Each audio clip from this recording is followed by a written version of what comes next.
ಇವತ್ತಿನ ಈ ವಿಡಿಯೋದಲ್ಲಿ S B I YONO app use ಮಾಡಿಕೊಂಡು ನಾವು ಯಾವ ರೀತಿಯಾಗಿ ಎಸ್ ಬಿ ಐನಲ್ಲಿ ಒಂದು ಝೀರೋ ಬ್ಯಾಲೆನ್ಸ್ ಅಕೌಂಟನ್ನು ನಿಮಗೆ ಈ ವಿಡಿಯೋದಲ್ಲಿ ನಿಮಗೆ ಯಾವ ರೀತಿಯಾಗಿ ಓಪನ್ ಮಾಡೋದು ಅಂತ ನಿಮಗೆ ತಿಳಿಸ್ಕೊಡ್ತೇನೆ.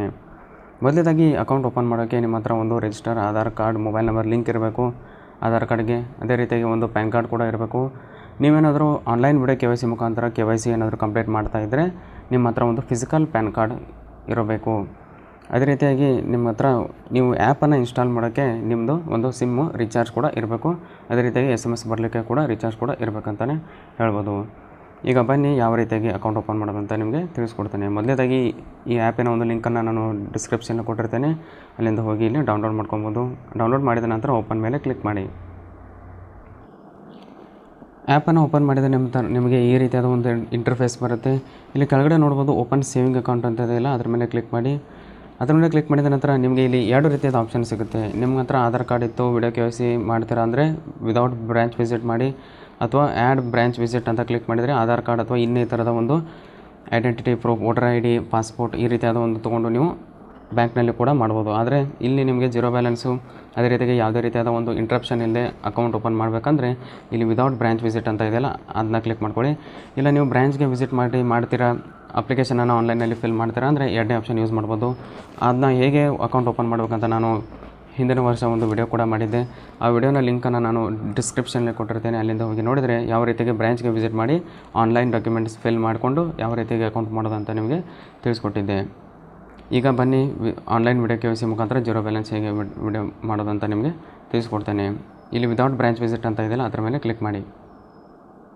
ಅದಾದ ನಂತರ ಇಲ್ಲಿ ನೋಡ್ಬೋದು ನೀವು ಇನ್ಸ್ಟಾ ಪ್ಲಸ್ ಸೇವಿಂಗ್ ಅಕೌಂಟ್ ಅಂತ ಇದೆಯಲ್ಲ, ಅದರ ಮೇಲೆ ನಾವು ಕ್ಲಿಕ್ ಮಾಡಿದ್ವಿ. ಇದು ಆನ್ಲೈನ್ KYC ಮುಖಾಂತರ ಓಪನ್ ಆಗುವಂಥದ್ದು. ಇಲ್ಲಿ ಫುಲ್ KYC ಅಕೌಂಟ್ ಇರುತ್ತೆ. ವಿಡಿಯೋ ಕಾಲ್ ಮುಖಾಂತರ ಇದು KYC ಕಂಪ್ಲೀಟ್ ಮಾಡ್ತಾರೆ. ಯಾವುದೇ ರೀತಿಯಾದ ಒಂದು ಲಿಮಿಟೇಷನ್ ಇರೋದಿಲ್ಲ. I want to open salary account ಬೇಕಾದರೆ I want to open salary ಅಂತ ಕ್ಲಿಕ್ ಮಾಡಿ. ನಾರ್ಮಲ್ ಬೇಕಾದರೆ ಅದನ್ನ ಹಾಗೆ ಬಿಡಿ, ಸಬ್ಮಿಟ್ ಮೇಲೆ ಕ್ಲಿಕ್ ಮಾಡಿ. ಯಾವಾಗ ನೀವು ಸಬ್ಮಿಟ್ ಮೇಲೆ ಕ್ಲಿಕ್ ಮಾಡ್ತಾರೋ ಸ್ಟಾರ್ಟ್ ಅ ನ್ಯೂ ಅಪ್ಲಿಕೇಶನ್ ಅಂತ ಇದೆಯಲ್ಲ, ಅದರ ಮೇಲೆ ಕ್ಲಿಕ್ ಮಾಡಿ. ನೀವೇನಾದರೂ ಓಪನ್ ಮಾಡುವಾಗ ಅದನ್ನ ಹಾಗೆ ಬ್ಯಾಕ್ ಬಂದಿರೋ ಏನಾದರೂ ಮಾಡಿದರೆ ರೆಸ್ಯೂಮ್ ಅಪ್ಲಿಕೇಶನ್ ಕ್ಲಿಕ್ ಮಾಡಿಕೊಂಡು ನಿಮ್ಮ ಮೊಬೈಲ್ ನಂಬರ್ ಮತ್ತು ಪ್ಯಾನ್ ಕಾರ್ಡ್ ವೆರಿಫೈ ಮಾಡಿದರೆ ಮತ್ತೆ ನೀವು ಎಲ್ಲಿಗೆ ಬಿಟ್ಟಿರ್ತಾರಲ್ವ ಅಲ್ಲಿಂದ ಹೋಗಿ ನೀವು ಮಾಡ್ಬೋದು. ಈ ಆ್ಯಪನ್ನು ಯೂಸ್ ಮಾಡುವಾಗ ವೈಫೈ ಯೂಸ್ ಮಾಡಬೇಡಿ, ಯಾಕೆಂದರೆ ಕೆಲವೊಂದಿಷ್ಟು ಟೈಮ್ಗಳಲ್ಲಿ ಅದು ಸೆಕ್ಯೂರಿಟಿ ರೀಸನ್ಗಾಗಿ ಇಲ್ಲಿ ಅಕೌಂಟ್ ಓಪನ್ ಆಗೋದಿಲ್ಲ. ಅದಕ್ಕಾಗಿ ನಿಮ್ಮ ಮೊಬೈಲ್ ನೆಟ್ವರ್ಕನ್ನೇ ಯೂಸ್ ಮಾಡಿ ಅಂತಲೇ ಹೇಳ್ತೇನೆ. ಸ್ಟಾರ್ಟ್ ನ್ಯೂ ಅಪ್ಲಿಕೇಶನ್ ಮೇಲೆ ಕ್ಲಿಕ್ ಮಾಡಿ. ಕ್ಲಿಕ್ ಮಾಡಿದ ನಂತರ ಇಲ್ಲಿ ನೋಡ್ಬೋದು ಫುಲ್ KYC ಅಕೌಂಟು, ಪೇಪರ್ಲೆಸ್ಸು, ಯಾವುದೇ ರೀತಿಯಾದ ಬ್ರ್ಯಾಂಚ್ ವಿಸಿಟ್ ಮಾಡೋದಿಲ್ಲ. ಮತ್ತು ನಿಮ್ಮ ಒಂದು ರಿಜಿಸ್ಟರ್ ಅಡ್ರೆಸ್ಗೆ ನಿಮ್ಮದು ಒಂದು ರೂಪಾಯಿ ಡೆಬಿಟ್ ಕಾರ್ಡ್ ಕೂಡ ನಿಮಗೆ ಸಿಗುವಂಥದ್ದು. ಅದೇ ರೀತಿಯಾಗಿ ಇಲ್ಲಿ ಟರ್ಮ್ಸ್ ಆ್ಯಂಡ್ ಕಂಡೀಷನ್ ಎಕ್ಸೆಪ್ಟ್ ಮಾಡ್ಕೊಂಡು ನೆಕ್ಸ್ಟ್ ಮೇಲೆ ಕ್ಲಿಕ್ ಮಾಡಿ. ನೆಕ್ಸ್ಟ್ ಮೇಲೆ ಕ್ಲಿಕ್ ಮಾಡಿದ ನಂತರ ಇಲ್ಲಿ ಅಕೌಂಟ್ ಓಪನಿಂಗ್ ಅಂತ ಇದೆ ಅಲ್ವಾ, ಇಲ್ಲಿ ಡೆಮೋ ಬೇಕಾದರೆ ಡೆಮೋ ಕೂಡ ನೋಡಿ ಎಲ್ಲ ಕ್ವಶನ್ಗಳನ್ನು ನೋಡ್ಕೊಬೋದು. ಇಲ್ಲಿ ನೆಕ್ಸ್ಟ್ ಮೇಲೆ ಕ್ಲಿಕ್ ಮಾಡಿ. ಅದಾದ ನಂತರ ನಿಮ್ಮ ಮೊಬೈಲ್ ನಂಬರ್ ಹಾಕಿ ಮತ್ತು ಇಮೇಲ್ ID ಹಾಕಿ ಇಲ್ಲಿ ಕೆಳಗಡೆ ಸಬ್ಮಿಟ್ ಮೇಲೆ ಕ್ಲಿಕ್ ಮಾಡಿ. ಸಬ್ಮಿಟ್ ಮೇಲೆ ಕ್ಲಿಕ್ ಮಾಡಿದ ನಂತರ ನಿಮ್ಮ ರಿಜಿಸ್ಟರ್ ಮೊಬೈಲ್ ನಂಬರ್ಗೆ ಹಾಗೂ ಒಂದು ಇಮೇಲ್ IDಗೆ ಕೂಡ OTP ಬರುತ್ತೆ. OTP ಬಂದ ನಂತರ ರೀಸೆಂಟ್ ಕೂಡ ಮಾಡ್ಬೋದು. ಎಲ್ಲವನ್ನು ಆ್ಯಡ್ ಮಾಡಿಕೊಂಡು ಸಬ್ಮಿಟ್ ಮೇಲೆ ಕ್ಲಿಕ್ ಮಾಡಿ. ಸಬ್ಮಿಟ್ ಮೇಲೆ ಕ್ಲಿಕ್ ಮಾಡಿದ ನಂತರ ಇಲ್ಲಿ ನೋಡ್ಬೋದು ಅಕೌಂಟ್ ಓಪನಿಂಗ್ ಅಂತ ಇದೆ ಅಲ್ವಾ, ಇಲ್ಲಿ ನಿಮಗೇನಾಗುತ್ತೆ ಒಂದು ಅಪ್ಲಿಕೇಶನ್ ಪಾಸ್ವರ್ಡನ್ನು ನೀವು ಸೆಟ್ ಮಾಡೋಕ್ಕಾಗುತ್ತೆ. ನೀವೇನಾದರೂ ಮರೆತು ಹೋದರೆ ಇದು ನೆಟ್ ಬ್ಯಾಂಕಿಂಗು ಮತ್ತು ಮೊಬೈಲ್ ಬ್ಯಾಂಕಿಂಗ್ ಪಾಸ್ವರ್ಡ್ ಅಲ್ಲ, ಇದೊಂದು ಅಕೌಂಟ್ ಓಪನಿಂಗ್ ಪಾಸ್ವರ್ಡ್ ಅಂತಲೇ ಹೇಳ್ಬೋದು. ಎಲ್ಲವನ್ನು ಹಾಕಿ ಮತ್ತು ಕ್ವಶನ್ ಒಂದು ಸೆಲೆಕ್ಟ್ ಮಾಡಿಕೊಂಡು ಇಲ್ಲಿ ನೆಕ್ಸ್ಟ್ ಮೇಲೆ ಕ್ಲಿಕ್ ಮಾಡಿ. ಅದಾದ ನಂತರ ಇಲ್ಲಿ ಸಕ್ಸಸ್ಫುಲ್ಲಾಗಿ ಒಂದು 2 days ಇರುತ್ತೆ ಇದು ಅಪ್ಲಿಕೇಶನು. ಅಷ್ಟರಲ್ಲಿ ನೀವು ಒಂದು KYC ಪ್ರೊಸೆಸನ್ನು ಮುಗಿಸ್ಬೇಕು, ಇಲ್ಲಾಂದರೆ ಮತ್ತೊಮ್ಮೆ ನ್ಯೂ ಪ್ರೊಸೆಸನ್ನು ಸ್ಟಾರ್ಟ್ ಮಾಡಬೇಕಾಗುತ್ತೆ. ಅದಾದ ನಂತರ ಇಲ್ಲಿ ನೋಡೋದು ಟರ್ಮ್ಸ್ ಆ್ಯಂಡ್ ಕಂಡೀಷನ್ ಡಿಕ್ಲರೇಷನನ್ನು ನಾವು ಕನ್ಫರ್ಮ್ ಮಾಡಿಕೊಂಡು ನೆಕ್ಸ್ಟ್ ಮೇಲೆ ಕ್ಲಿಕ್ ಮಾಡಿ. ನೆಕ್ಸ್ಟ್ ಮೇಲೆ ಕ್ಲಿಕ್ ಮಾಡಿದ ನಂತರ ಇಲ್ಲಿ ಕೂಡ ಒಂದು ಆಧಾರ್ ಕನ್ಸೆಂಟ್ ಇರುತ್ತೆ, ಅದನ್ನು ಕೂಡ ಅಗ್ರಿ ಕೊಟ್ಟು ನೆಕ್ಸ್ಟ್ ಮೇಲೆ ಕ್ಲಿಕ್ ಮಾಡಿ. ಇದು ಒಂದು ಫಸ್ಟ್ ಸ್ಟೆಪ್ಪು. ಇಲ್ಲಿ ಆಧಾರ್ ಕಾರ್ಡ್ ನಂಬರ್ ಹಾಕಿ, ಇಲ್ಲ ಒಂದು ವರ್ಚುವಲ್ ಐಡೆಂಟಿಫಿಕೇಷನ್ ನಂಬರ್ ಇರುತ್ತಲ್ಲ, ಆಧಾರ್ ಕಾರ್ಡ್ ನಂಬರ್ ಕೆಳಗಡೆ ಒಂದು ನಂಬರ್ ಇರುತ್ತೆ, ಅದನ್ನು ಕೂಡ ಆ್ಯಡ್ ಮಾಡ್ಬೋದು. ನಾವು ಆಧಾರ್ ನಂಬರನ್ನು ಎಂಟರ್ ಮಾಡ್ತೇವೆ. ಆಧಾರ್ ನಂಬರ್ ಎಂಟರ್ ಮಾಡಿ ಇಲ್ಲಿ ಗೆಟ್ OTP ಮೇಲೆ ಕ್ಲಿಕ್ ಮಾಡಿ. ಗೆಟ್ OTP ಮೇಲೆ ಕ್ಲಿಕ್ ಮಾಡಿದ ನಂತರ ಇಲ್ಲೇನಾಗುತ್ತೆ ರಿಜಿಸ್ಟರ್ ಆಧಾರ್ ನಂಬರ್ಗೆ ಒಂದು OTPಯನ್ನು ಸೆಂಡ್ ಮಾಡ್ತಾರೆ, ಅದನ್ನು ಹಾಕಿ ಇಲ್ಲಿ ಸಬ್ಮಿಟ್ ಮೇಲೆ ಕ್ಲಿಕ್ ಕೊಡಿ. ಅದಾದ ನಂತರ ನಿಮ್ಮ ಆಧಾರ್ ಕಾರ್ಡ್ದಿಂದ ಒಂದು ಎಲ್ಲ ಡೀಟೇಲ್ಸ್ ಫೆಚ್ ಆಗಿರುತ್ತೆ. ಎಲ್ಲ ಡೀಟೇಲ್ಸ್ ಫೆಚ್ ಆದ ನಂತರ ಇಲ್ಲಿ ನೆಕ್ಸ್ಟ್ ಮೇಲೆ ಕ್ಲಿಕ್ ಮಾಡಿ. ಮತ್ತು ಇಲ್ಲೇನಾಗುತ್ತೆ ಒಂದು ಪರ್ಸ್ನಲ್ ಡೀಟೇಲ್ಸ್ ಕೂಡ ಇರುತ್ತೆ. ಇಲ್ಲಿ ಅಡ್ರೆಸ್ ಆಗಿರ್ಬೋದು, ಸ್ಟೇಟ್ ಆಗಿರ್ಬೋದು, ಎಲ್ಲವೂ ಕೂಡ ಇಲ್ಲಿ ಸೆಟ್ ಇರುತ್ತೆ. ನೀವೇನಾದರೂ ಬೇರೆ ಅಡ್ರೆಸ್ ಇದ್ದರೆ ಇಲ್ಲಿ my above address is as per different ಅಂತ ಕ್ಲಿಕ್ ಮಾಡಿಕೊಂಡು ನಿಮ್ಮ ಒಂದು ರಿಜಿಸ್ಟರ್ ಅಡ್ರೆಸ್ ಕೂಡ ನೀವು ಸೆಲೆಕ್ಟ್ ಮಾಡ್ಬೋದು. ಸಬ್ ಡಿಸ್ಟ್ರಿಕ್ಟನ್ನು ಕೂಡ ಸೆಲೆಕ್ಟ್ ಮಾಡಿ. ಅದಾದ ನಂತರ ನೆಕ್ಸ್ಟ್ ಮೇಲೆ ಕ್ಲಿಕ್ ಮಾಡಿ. ಈಗ ನಾವು ಬೇರೆ ಅಡ್ರೆಸ್ಸನ್ನು ಆ್ಯಡ್ ಕೂಡ ಮಾಡ್ಬೋದು. ಇಲ್ಲಿ ಸಬ್ ಡಿಸ್ಟ್ರಿಕ್ಟನ್ನು ಆ್ಯಡ್ ಮಾಡ್ಕೊಳ್ಳಿ. ಅದಾದ ನಂತರ ನೆಕ್ಸ್ಟ್ ಮೇಲೆ ಕ್ಲಿಕ್ ಮಾಡಿ. ನೆಕ್ಸ್ಟ್ ಮೇಲೆ ಕ್ಲಿಕ್ ಮಾಡಿದ ನಂತರ ಇಲ್ಲೇನಾಗುತ್ತೆ ನಮ್ಮದು ಈಗ ಅಡ್ರೆಸ್ ಬೇರೆ ಇದೆ, ಅದಕ್ಕಾಗಿ ನಾನು ಅಡ್ರೆಸ್ ಮೇಲೆ ಕ್ಲಿಕ್ ಮಾಡ್ತೇನೆ, ಅದನ್ನು ಕೂಡ ಆ್ಯಡ್ ಮಾಡಿ ತೋರಿಸ್ತೇನೆ. ಇದಾದ ನಂತರ ನೆಕ್ಸ್ಟ್ ಮೇಲೆ ಕ್ಲಿಕ್ ಮಾಡಿ ಮತ್ತೆ ನಿಮಗೆ ಒಂದು ಅಡ್ರೆಸ್ಸನ್ನು ಆ್ಯಡ್ ಮಾಡೋಕ್ಕೆ, ಅಂದರೆ ಕರೆಸ್ಪಾಂಡಿಂಗ್ ಅಡ್ರೆಸ್, ಕಮ್ಯುನಿಕೇಷನ್ ಅಡ್ರೆಸ್ಸನ್ನು ಆ್ಯಡ್ ಮಾಡೋಕ್ಕೆ ಕೇಳುತ್ತೆ. ಎಲ್ಲ ಡೀಟೇಲ್ಸ್ ಹಾಕಿ, state, area, district, pin code, ಎಲ್ಲಿಂದ ನೀವು ಇದ್ದೀರಾ, ಎಷ್ಟು ದಿನಗಳಿಂದ ಇದ್ದೀರಾ ಅದನ್ನ ಡೇಟ್ ಸೆಲೆಕ್ಟ್ ಮಾಡ್ಕೊಳ್ಳಿ. ಎಲ್ಲವನ್ನು ಡೀಟೇಲ್ಸನ್ನು ಸೆಲೆಕ್ಟ್ ಮಾಡ್ಕೊಂಡು ಟರ್ಮ್ಸ್ ಆ್ಯಂಡ್ ಕಂಡೀಷನ್ ಎಕ್ಸೆಪ್ಟ್ ಮಾಡ್ಕೊಂಡು ನೆಕ್ಸ್ಟ್ ಮೇಲೆ ಕ್ಲಿಕ್ ಮಾಡಿ. ಅದಾದ ನಂತರ ಇಲ್ಲಿ ನೋಡ್ಬೋದು, ಇಲ್ಲಿ ಇದೆ ಯಾವ ಅಡ್ರೆಸ್ ಆ್ಯಡ್ ಮಾಡಿದಾರಲ್ಲ ಅದು ಒಂದು ನಿಯರೆಸ್ಟ್ ಅಡ್ರೆಸ್ ಆಗಿ ನಿಮಗೆ ಕನೆಕ್ಟ್ ಮಾಡ್ಕೋತಾರೆ. ಅದೇ ನಿಮಗೆ ಒಂದು ಫ್ಯೂಚರ್ ಏನಾದರೂ ಲೆಟರ್ಸು ಮತ್ತು ಡೆಬಿಟ್ ಕಾರ್ಡ್ ಬರಬೇಕಂದ್ರೆ ಇದೇ ಅಡ್ರೆಸ್ಗೆ ಬರುತ್ತೆ ಅಂತಲೇ ಹೇಳ್ಬೋದು. ಓಕೆ ಮೇಲೆ ಕ್ಲಿಕ್ ಮಾಡಿ. ಅದಾದ ನಂತರ ನಿಮ್ಮ ಒಂದು ಪ್ಯಾನ್ ಡೀಟೇಲ್ಸನ್ನು ಎಂಟರ್ ಮಾಡಬೇಕು ಇಲ್ಲಿ, ಮತ್ತು ಪ್ಯಾನ್ ಕಾರ್ಡ್ನಲ್ಲಿ ನೇಮ್ ಯಾವ ರೀತಿ ಆಗಿದೆಯಲ್ಲ ಅದನ್ನು ಎಂಟರ್ ಮಾಡಿ. ಎಂಟರ್ ಮಾಡಿದ ನಂತರ ನೆಕ್ಸ್ಟ್ ಮೇಲೆ ಕ್ಲಿಕ್ ಮಾಡಿ. ಅದಾದ ನಂತರ ನಿಮ್ಮ ಆಧಾರ್ ಕಾರ್ಡಿಂದ ಒಂದು ಫೋಟೋ ಫೆಚ್ ಆಗಿರುತ್ತೆ, ಅದನ್ನು ನೀವು ಇಲ್ಲಿ ನೋಡ್ಬೋದು. ಅದಾದ ನಂತರ ಇಲ್ಲಿ ನೆಕ್ಸ್ಟ್ ಮೇಲೆ ಕ್ಲಿಕ್ ಮಾಡಿ.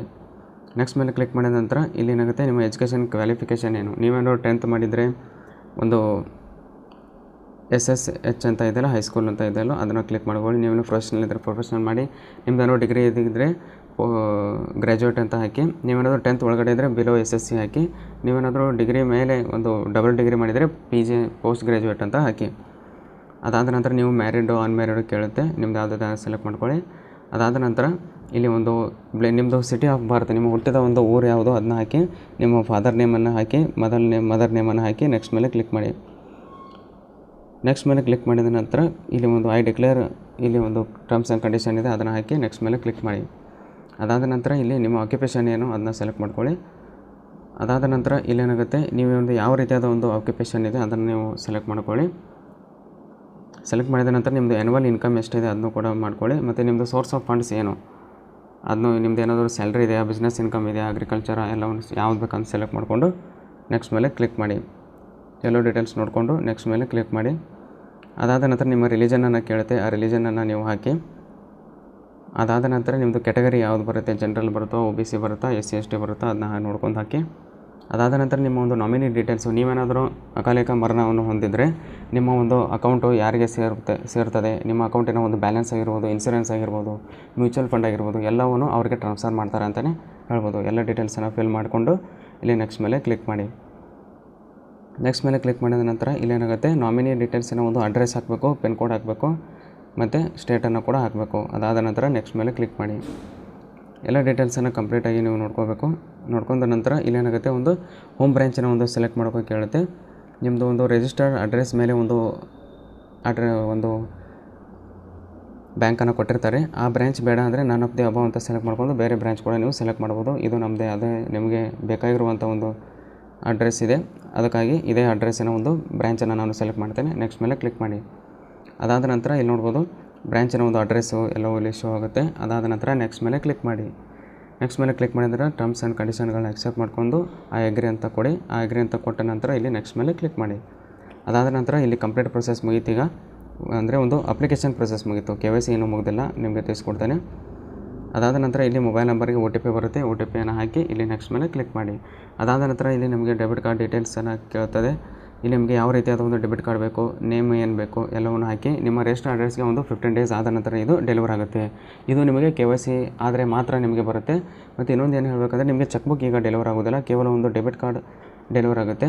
ಚೆಕ್ ಬುಕ್ಕನ್ನು ನೀವು ಯಾವ ರೀತಿಯಾಗಿ ಆನ್ಲೈನಲ್ಲೇ ನೀವು ಅಪ್ಲೈ ಮಾಡಬೇಕಂತ ನಿಮಗೆ ಆಲ್ರೆಡಿ ವಿಡಿಯೋ ಮಾಡಿದ್ದೇನೆ, ಲಿಂಕನ್ನು ನಾನು ಡಿಸ್ಕ್ರಿಪ್ಷನ್ ಕೊಟ್ಟಿರ್ತೇನೆ, ಅಲ್ಲಿಂದ ಹೋಗಿ ನೋಡ್ಬೋದು. ನೀವು ಪ್ರೊಸೆಸ್ ಬೇಕಾದರೂ ಕೂಡ ನಿಮಗೆ ಮುಂದಿನ ವಿಡಿಯೋದಲ್ಲಿ ನಿಮಗೆ ಮಾಡಿ ತಿಳಿಸ್ಕೊಡ್ತೇನೆ.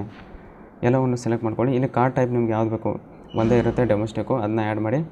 ಅದಾದ ನಂತರ ನಿಮಗೆ ರುಪೇ ಬೇಕಾ, ಮಾಸ್ಟರ್ ಕಾರ್ಡ್ ಬೇಕಾ, ವೀಸಾ ಬೇಕಾ, ನಾನೇನು ಹೇಳೋದು, ಒಂದು ರುಪೇ ಕಾರ್ಡನ್ನು ತೊಗೊಳ್ಳಿ. ಯಾಕಂದರೆ ಇಲ್ಲಿ ಒಂದು ಕೆಲವೊಂದಿಷ್ಟು ಸೈಟ್ಗಳಲ್ಲಿ ಚಾರ್ಜಸ್ ತುಂಬ ಕಡಿಮೆ ಇರುತ್ತೆ. ಫಾರ್ ಎಕ್ಸಾಂಪಲ್, ನೀವೇನಾದರೂ IRCTC ವೆಬ್ಸೈಟ್ನಲ್ಲಿ ನೀವೇನಾದರೂ ಡೆಬಿಟ್ ಕಾರ್ಡ್ ಮುಖಾಂತರ ನೀವು ರುಪೇ ಡೆಬಿಟ್ ಕಾರ್ಡ್ ಮುಖಾಂತರ ನೀವೇನಾದರೂ ಟಿಕೆಟ್ ಬುಕ್ ಮಾಡಿದರೆ ನಿಮಗೆ ಯಾವುದೇ ರೀತಿಯಾದ ಒಂದು ಕನ್ವೀನಿಯನ್ಸ್ ಚಾರ್ಜ್ ಇರೋದಿಲ್ಲ. ಅದೇ ರೀತಿಯಾಗಿ ನೀವೇನೋ ವೀಸಾ ಅಥವಾ ಮಾಸ್ಟರ್ ಕಾರ್ಡ್ ಇದ್ದರೆ ನಿಮಗೆ 1.7% ನಿಮಗೆ ಒಂದು ಚಾರ್ಜಸನ್ನು ತೊಗೋತಾರೆ. ಅದಕ್ಕಾಗಿ ನೀವೇನು ಮಾಡಬೇಕು, ರುಪೇನ ಸೆಲೆಕ್ಟ್ ಮಾಡಿ ಅಂತ ನಾನು ಹೇಳೋದು. ನಿಮಗೆ ಯಾವ್ದು ಬೇಕಂತ ಸೆಲೆಕ್ಟ್ ಮಾಡ್ಕೊಳ್ಳಿ.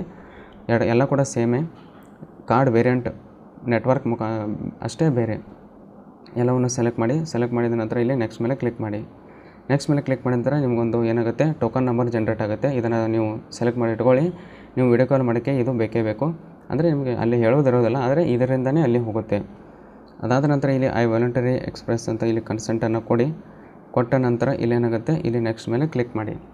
ನೆಕ್ಸ್ಟ್ ಮೇಲೆ ಕ್ಲಿಕ್ ಮಾಡಿದ ನಂತರ KYCಗೆ ಏನೇನು ಬೇಕು, ಒಂದು ಪ್ಯಾನ್ ಕಾರ್ಡ್ ಇರಬೇಕು, ಫಿಸಿಕಲ್ ಪ್ಯಾನ್ ಕಾರ್ಡು, ಒಂದು A4 sheet blank white paper ಇರಬೇಕು ಮತ್ತು ಒಂದು ಬ್ಲೂ ಪೆನ್ ಅಥವಾ ಬ್ಲ್ಯಾಕ್ ಪೆನ್ ನೀವು ಒಂದು ಇರಬೇಕು. ಯಾಕಂದರೆ ಒಂದು ನಿಮಗೆ ಒಂದು ಅಲ್ಲೇ ಫೋಟೋವನ್ನು ಕೂಡ ನಿಮಗೆ ಕ್ಯಾಪ್ಚರ್ ಮಾಡ್ಕೋತಾರೆ. ಸಿಗ್ನೇಚರ್ ಆಗಿರ್ಬೋದು, ನಿಮ್ಮ ಒಂದು ಪಾಸ್ಪೋರ್ಟ್ ಸೈಜ್ ಫೋಟೋ ಆಗಿರ್ಬೋದು ಮತ್ತು ಪ್ಯಾನ್ ಕಾರ್ಡ್ ಫೋಟೋ ಎಲ್ಲ ಕಂಪ್ಲೀಟ್ಲಿ ನಿಮಗೆ ಆನ್ಲೈನ್ ವಿಡಿಯೋ KYC ಅಂತಲೇ ಹೇಳ್ತೇನೆ. ಇದನ್ನು ಆದ ನಂತರ ನೆಕ್ಸ್ಟ್ ಮೇಲೆ ಕ್ಲಿಕ್ ಮಾಡಿ. ನೆಕ್ಸ್ಟ್ ಮೇಲೆ ಕ್ಲಿಕ್ ಮಾಡಿದರೆ ಇಲ್ಲಿ ಅಕೌಂಟ್ ಓಪನಿಂಗ್ ಈಗ ರೆಡಿ ಮಾಡಿ ಇಟ್ಕೊಳ್ಳಿ. ಇಲ್ಲಿ ಸ್ಟಾರ್ಟ್ ವಿಡಿಯೋ ಕಾಲ್ ಮೇಲೆ ಕ್ಲಿಕ್ ಮಾಡಿ. ವಿಡಿಯೋ ಕಾಲ್ ಮೇಲೆ ಕ್ಲಿಕ್ ಮಾಡಿದ ನಂತರ ಇದೊಂದು ಕ್ರೋಮಿನ ಒಂದು ವೆಬ್ಸೈಟ್ಗೆ ಇದು ರೀಡೈರೆಕ್ಟ್ ಆಗುತ್ತೆ. ಓಕೆ ಮೇಲೆ ಇಲ್ಲಿ ನೋಡ್ಬೋದು, ಇದು ಕ್ರೋಮಿನ ಒಂದು ವೆಬ್ಸೈಟ್ಗೆ ರೀಡೈರೆಕ್ಟ್ ಆಗಿದೆ. ಇಲ್ಲಿ ಮೊದಲನೇದಾಗಿ ಇಲ್ಲಿ ಪ್ಯಾನ್ ಕಾರ್ಡ್ ಬೇಕು ಮತ್ತು ವೈಟ್ ಶೀಟು ಮತ್ತು ಒಂದು ಪೆನ್ ಕೂಡ ಬೇಕು. ಐ ಆಮ್ ರೆಡಿ ಮೇಲೆ ಕ್ಲಿಕ್ ಮಾಡಿ. ಕ್ಲಿಕ್ ಮಾಡಿದ ನಂತರ ನಿಮ್ಮ ಒಂದು ಎಲ್ಲ ಒಂದು ಪರ್ಮಿಷನ್ಗಳನ್ನ ಕೊಡಬೇಕಾಗುತ್ತೆ. Camera, microphone, location. ನೀವು ಪರ್ಮಿಷನ್ ಕೊಡಲಿಲ್ಲ ಅಂದರೆ ಇದು ಮುಂದೆ ಹೋಗೋದೇನೇ ಇಲ್ಲ. ಎಲ್ಲವನ್ನು ಕಂಪ್ಲೀಟಾಗಿ ನೋಡ್ಕೊಳ್ಳಿ. ಮತ್ತು ನೀವು ಮ್ಯಾನ್ಯುವಲ್ ಆಗಿ ಒಂದು ಲೊಕೇಶನನ್ನು ಕೂಡ ಆನ್ ಮಾಡ್ಕೊಳ್ಳಿ. ಅಲೌ ಪರ್ಮಿಷನ್ ಮೇಲೆ ಕ್ಲಿಕ್ ಮಾಡಿ. ಇಲ್ಲಿ ಎಲ್ಲ ಪರ್ಮಿಷನ್ಗಳು ಕೇಳುತ್ತೆ. Allow while visiting the site ಅಂತ ಕ್ಲಿಕ್ ಮಾಡಿ ಎಲ್ಲವನ್ನು ಕೊಡಿ. ಅದಾದ ನಂತರ ಇಲ್ಲಿ ಲೊಕೇಶನ್ ಕೂಡ ಫೆಚ್ ಆಗುತ್ತೆ. ಅದಾದ ನಂತರ ಇಲ್ಲಿ ಕೂಡ ಒಂದು ಪರ್ಮಿಷನ್ಗಳನ್ನ ಕೊಡಿ. ಅದಾದ ನಂತರ ಸ್ವಲ್ಪ ಹೊತ್ತು ವೇಟ್ ಮಾಡಬೇಕು. ಇಲ್ಲಿ ಎಕ್ಸಿಕ್ಯೂಟಿವ್ ನಿಮಗೆ ಕನೆಕ್ಟ್ ಆಗ್ತಾರೆ. ಇಲ್ಲಿ ನಿಮ್ಮ ಒಂದು ಇಂಟರ್ನೆಟ್ ಕನೆಕ್ಷನ್ ಕೂಡ ಇಲ್ಲಿ ಚೆಕ್ ಮಾಡ್ತಾರೆ. ಮತ್ತು ಅದಾದ ನಂತರ ಇಲ್ಲಿ ಟೈಮ್ ಕೂಡ ಸ್ಟಾರ್ಟ್ ಆಗುತ್ತೆ. ಒಂದು 2.5 ನಿಮಿಷ 3 ನಿಮಿಷ ತನಕ ಟೈಮ್ ಇರುತ್ತೆ. ಅಷ್ಟು ಒಳಗಾಗಿಯೇ ಮಾಡ್ತಾರೆ. ಇದು ಒಂದು ಬೆಳಗ್ಗೆ 10 ಗಂಟೆಯಿಂದ ಸಂಜೆ 6 ಗಂಟೆ ತನಕ ಅವೈಲೇಬಲ್ ಇರ್ತಾರೆ. ಅಲ್ಲಿ ತನಕ ನೀವು ಮಾಡಿ. ಇಲ್ಲಾಂದರೆ ನೀವು ನಾಳೆ ನೀವು ರಾತ್ರಿಯಿಂದ ಅಕೌಂಟ್ ಓಪನ್ ಮಾಡಿದರೆ ಇಲ್ಲಿ ಶೆಡ್ಯೂಲ್ ಯುವರ್ ಕಾಲ್ ಅಂತ ಕ್ಲಿಕ್ ಮಾಡಿ ನೀವು ಶೆಡ್ಯೂಲ್ ಕೂಡ ಮಾಡ್ಬೋದು. ಟೈಮನ್ನು ಸೆಲೆಕ್ಟ್ ಮಾಡಿ. ಅದೇ ಟೈಮಿಗೆ ಬರಬೇಕಂತ ಏನಿಲ್ಲ. ನೀವು ಮಾರನೇ ದಿನ ಒಂದು 10 ಗಂಟೆ ಮೇಲೆ ಅಥವಾ ಸಂಜೆ 6 ಗಂಟೆ ಒಳಗಾಗಿ ನೀವು ಯಾವಾಗ ಬೇಕಾದರೂ ನೀವು ಇದನ್ನ KYCನ ಕಂಪ್ಲೀಟ್ ಮಾಡ್ಬೋದು. ನಿಮಗೊಂದು ಮೆಸೇಜ್ಗೆ ಕೂಡ ಒಂದು ಮೆಸೇಜ್ ಬಂದಿರುತ್ತೆ. ಆ ಲಿಂಕ್ ಮೇಲೆ ಕ್ಲಿಕ್ ಮಾಡಿದರೆ ನಿಮಗೆ ವಿಡಿಯೋ KYCಗೆ ಹೋಗಿ ಅಲ್ಲಿ ನೀವು ಮೊಬೈಲ್ ನಂಬರನ್ನು ಎಂಟರ್ ಮಾಡಿದರೆ ನಿಮಗೆ ಓಪನ್ ಆಗುವಂಥದ್ದು. ಸ್ವಲ್ಪ ಹೊತ್ತು ವೇಟ್ ಮಾಡಿದ ನಂತರ ಇಲ್ಲಿ ನೋಡ್ಬೋದು, ಇಲ್ಲಿ ಎಕ್ಸಿಕ್ಯೂಟಿವ್ ಕನೆಕ್ಟ್ ಆಗಿದ್ದಾರೆ. ಮೊದಲನೇದಾಗಿ ಅವರು ನಿಮ್ಮೊಂದು ಡೀಟೇಲ್ಸನ್ನು ಕೇಳ್ತಾರೆ. ಮೊಬೈಲ್ ನಂಬರ್ ವೆರಿಫೈ ಮಾಡ್ತಾರೆ. ಅದಾದ ನಂತರ ಒಂದು ಪ್ಯಾನ್ ಕಾರ್ಡನ್ನು ನಿಮಗೆ ತೋರಿಸ್ಲಿಕ್ಕೆ ಹೇಳ್ತಾರೆ. ಫೋಟೋವನ್ನು ಕೂಡ ತೊಗೋತಾರೆ. ಅದಾದ ನಂತರ ಇಲ್ಲಿ ಒಂದು ಡೀಟೇಲ್ಸನ್ನು ಕೂಡ ವೆರಿಫೈ ಮಾಡ್ತಾರೆ ಪ್ಯಾನ್ ಕಾರ್ಡಿಂದು. ಅದಾದ ನಂತರ ಒಂದು ಸಿಗ್ನೇಚರ್ ಕೂಡ ನಿಮಗೆ ಹಾಕಲಿಕ್ಕೆ ಹೇಳ್ತಾರೆ. ಸಿಗ್ನೇಚರನ್ನು ಹಾಕಿ ಅದಾದ ನಂತರ ನೀವು ಒಂದು ಪಾಸ್ಪೋರ್ಟ್ ಸೈಜ್ ಫೋಟೋ ನಿಮಗೆ ಒಂದು ಸೆಲ್ಫಿ ಕೂಡ ನಿಮಗೆ ತಗೋತಾರೆ. ಎಲ್ಲವನ್ನು ನೋಡ್ಕೊಬೇಕು. ಎಲ್ಲವೂ ಆದ ನಂತರ ನೀವು ಡೀಟೇಲ್ಸಾಗಿ ಕಂಪ್ಲೀಟನ್ನು ವೆರಿಫೈ ಮಾಡ್ತಾರೆ. ಕೇವಲ ಒಂದು 2 ರಿಂದ 3 ನಿಮಿಷಗಳಲ್ಲಿ ನಿಮ್ಮದು ವಿಡಿಯೋ KYC ಕಂಪ್ಲೀಟಾಗಿ ಆಗುವಂಥದ್ದು. ಈ ವಿಡಿಯೋದಲ್ಲಿ ಇಷ್ಟೇ. ಇದೇ ರೀತಿಯಾದ ಬ್ಯಾಂಕಿಂಗ್ ಮತ್ತು ಫೈನಾನ್ಷಿಯಲ್ ರಿಲೇಟೆಡ್ ವಿಡಿಯೋಸ್ಗಳಿಗಾಗಿ ನೀವು ನಮ್ಮ ಚಾನಲ್ ಸಬ್ಸ್ಕ್ರೈಬ್ ಮಾಡ್ಕೊಂಡಿಲ್ಲಂದರೆ ಸಬ್ಸ್ಕ್ರೈಬ್ ಕೂಡ ಮಾಡ್ಕೋಬೋದು. ನಿಮಗೇನಾದರೂ ಕ್ವೆರೀಸ್ ಇದ್ದರೆ ಕಮೆಂಟ್ ಬಾಕ್ಸ್ನ ತಿಳಿಸಿ, ನಾನು ಖಂಡಿತವಾಗ್ಲೂ ನಿಮಗೆ ಹೆಲ್ಪ್ ಮಾಡ್ತೇನೆ. ಇದಾದ ನಂತರ ನಿಮಗೇನಾಗುತ್ತೆ 2 ರಿಂದ 3 ದಿನಗಳಲ್ಲಿ ನಿಮಗೆ ಅಕೌಂಟ್ ಆ್ಯಕ್ಟಿವೇಟ್ ಆಗುತ್ತೆ. ನಿಮ್ಮ ಎಲ್ಲ ಇಮೇಲ್ ID ಮತ್ತು ಮೊಬೈಲ್ ನಂಬರ್ಗೆ ನಿಮಗೆ ಎಲ್ಲ ಡೀಟೇಲ್ಸನ್ನು ನಿಮಗೆ ಸೆಂಡ್ ಮಾಡ್ತಾರೆ.